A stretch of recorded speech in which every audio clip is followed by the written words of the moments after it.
Hello everyone, my name is Anoth, and today I want to talk about my youngest son. His name is Jordan, and he's almost 27 years old. He was born with something called Fragile X syndrome, and because of this syndrome, he also has autism. It is a syndrome that affects males more than it does females, and also the severity of delays are more on males than it is on females. In Jordan's case, he still has a delay in speech and also a delay in public anxiety and also social anxiety. He did not learn to walk until he was 22 months old, and he did not use more than one word until he was almost 6 years old. The main focus on these little guys is communication. And when we find out what it is that he had, we've learned sign language. We started with simple sign language, and then we moved on with something called PECS, which stands for Picture Exchange Communication System. And what it is that it's little pictures and little symbols that they go through on a folder, and they pick out different things that they want to talk about, or different things that they want to eat, or different things that they want to do. And then as time goes on, they'll get better with the system to where they're putting more than one picture on a strip. And then from there is the focus is that we're going to learn how to speak in a sentence. Once they get good at this system, then we moved on to something called DinoVox, and it's a talking computer. And they go into this system, into this computer, and it's the same thing. They go through pictures, and they put them in a sentence strip, and they push a button, and it speaks for them. And here, the goal is that they'll mimic what it is that this computer is saying, and they'll learn how to say it for themselves and also in a sentence. Jordan now does speak in a sentence, in a full sentence, but he cannot speak in a full conversation like you and I could. And this is something that we still have an issue with and that we still work with. Through his life, we have had several therapies: speech therapy, occupational therapy, physical therapy, music therapy, and today he gets speech therapy. We're in the process now of finding a occupational therapist because we moved from one city to another, and so we need to find a new occupational therapist. And the reason for this is that he still has different issues with, he like getting from in and out of a bathtub. He has problems with that, or he still has problems with running. Sometimes going up or down steps is also an issue depending on where we are. And it's just, there's always something that we're still working on. He has been exposed to different places. I have taken him, we've as a family have taken him to different places, sports events, to the museums, to music events, just to expose him to different situations in different places so he learns how to deal with them. Some places are harder than others. Some situations are harder than others. I remember one time we went to the mall and it was Christmas, so it's loud and there's a lot of people, and we went to a Disney store and he wanted to try on a t-shirt. Right there and then he decided to try on this t-shirt, and he tried it on, but he wanted to keep it. And we've needed to get the t-shirt off so we could go pay for it. And he did not understand this. And he threw a major temper tantrum because of this. And at this particular time, my brother was with me. And so he had to pick him up. He's screaming, crying, and he's kicking his legs. And my brother picks him up and takes him outside the store. And he's trying to deal with him while I'm trying to get to pay for this t-shirt.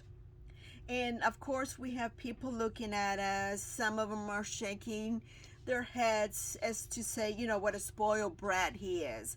But of course, not knowing that he has Fragile X syndrome and he also has autism.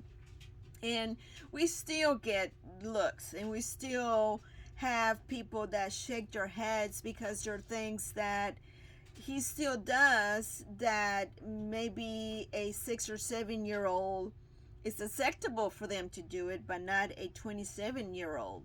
And we still get these looks, but we still deal with it. He and I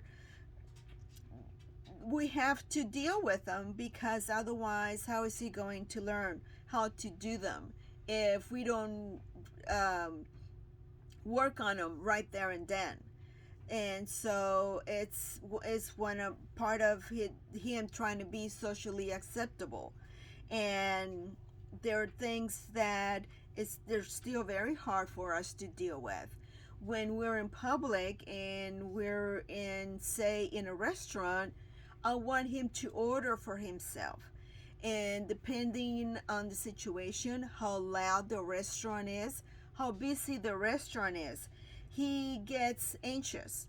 And so we have to deal with this situation. And usually the waitress or waiter are usually very nice, and they are patient, and they stand there and they wait for him to order for his food. But in order for us to get to this place in time, it was a lot of work and a lot of frustration, a lot of tears, but he's still working with it, and he still wants to do it. He wants to get it right, even though it's hard, even though it's socially awkward and people are looking at us. He still wants to work on it, and he still wants to do it. And as long as we can do it, and I can do it with him, and we have a waiter or a waitress that wants to work with us, we still do it. And the same goes for when we're in public in a Walmart or at the mall. He still gets strange looks. People still, they furrow their forehead, and they're wanting to understand what it is that this young man wants to get done. And I usually let him try first, and when he cannot do it, he cannot get his meaning across, and they do not understand him, then I step in. But he's almost 27, and we still have to work with this, and we still have to do it. It's been a work in progress, and it still be a work in progress until he can get it. There's not a lot of these individuals out in public, and I don't judge. I don't. It's not for me to judge. All I know is that for Jordan and for myself, we have to go in public, and we have to learn how to deal with it. Even if we get strange looks, even if we get people to shake their heads, thinking that, he's a spoiled brat, we've got to deal with it. So later on, I'll have other videos of different things, different techniques that we've learned throughout the years that has brought him this far. He can cook simple meals for himself. My goal is to get him to be as independent as possible. I don't want him to be so independent on me or on another person to where he cannot learn how to deal and do things for himself. Again, it's still a work in progress, and I want him to be as independent as possible. So as time goes on, I'll have different videos and we'll talk about different things. And if you guys have any questions, any comments, please ask them. Again, there's no such thing as a stupid question. Please ask it. One of the reasons for me to do these videos, especially about him, is that I want the public to know, and I want the public to be a little bit more acceptable over these individuals. As time goes on, there's going to be more and more of them. Hopefully, there's going to be more of them in public. And hopefully, the public will be a little bit more patient and a little bit more compassionate and a little bit more empathetic with these guys. So thank you for your time. Please ask questions, make comments. Please subscribe to my channel. Remember that there's no fee involved in any of this. And when I say subscribe, it just lets me know that there's people out there who want to know more. And it's letting YouTube know that people are interested in this subject matter. So thank you for your patience. And please ask questions or make comments. Hope to see you guys soon. Thank you. Bye-bye.